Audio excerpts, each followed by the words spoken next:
L'acquisto di un'auto sportiva è sempre un mix di pensieri. I consumi possono essere una voce di spesa non indifferente e preventivarli è cosa buona e giusta. Come dico sempre, bisogna guardare anche a tanti altri dettagli che potrebbero costare parecchio per metterne una in garage. A tal proposito ti lascio qui sopra il link al video completo sul mantenimento dell'S2000.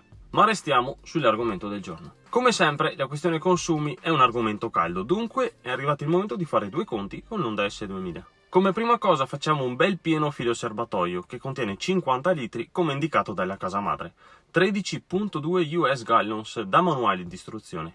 Mancava un po' alla riserva ed ho aggiunto 40,02 litri. Azzeriamo il chilometraggio parziale e partiamo da 91.914 km all'attivo.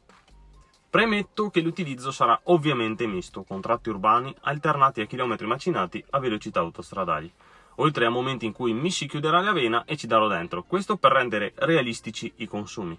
Non è un video per dimostrare la parsimonia della mia macchina, voglio rendere un'idea effettiva di com'è averla in garage.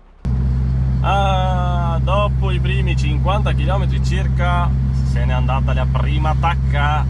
Eccoci qua, i primi 100 km sono andati, sono calati un bel po' di tacche, vedremo a quanto ammonterà il totale.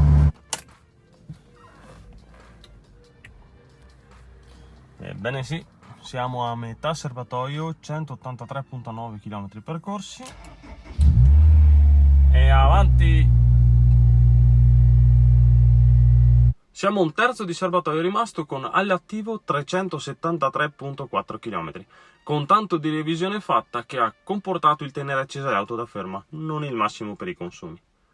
Raggiunta quota 400 km con un residuo ad occhio di poco superiore ai 10 litri, a breve si accenderà la riserva e potremo tirare le somme. Siamo prossimi all'accensione della spiedea riserva e infatti si è accesa la riserva a 428,2 km.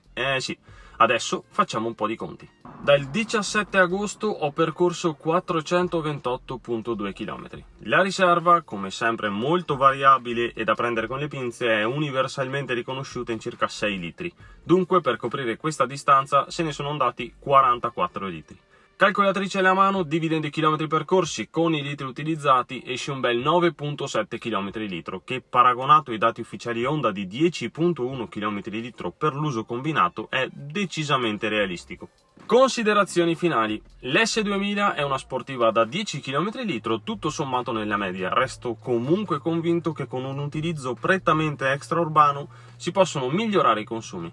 Personalmente spesso mi ritrovo a girare in urbano e lì non dà il meglio di sé. Rispetto alla TT che avevo in precedenza è più assetata, però è una sportiva vera, è cabrio, ha un motore che urla come un forsennato, insomma va presa per quello che è senza badare troppo a quanta benzina si beve. Spero di essere stato utile con questo piccolo test indicativo. Prendere un'auto di questo tipo può essere una spesa se si fanno tanti chilometri, ma le soddisfazioni che dà sono impagabili.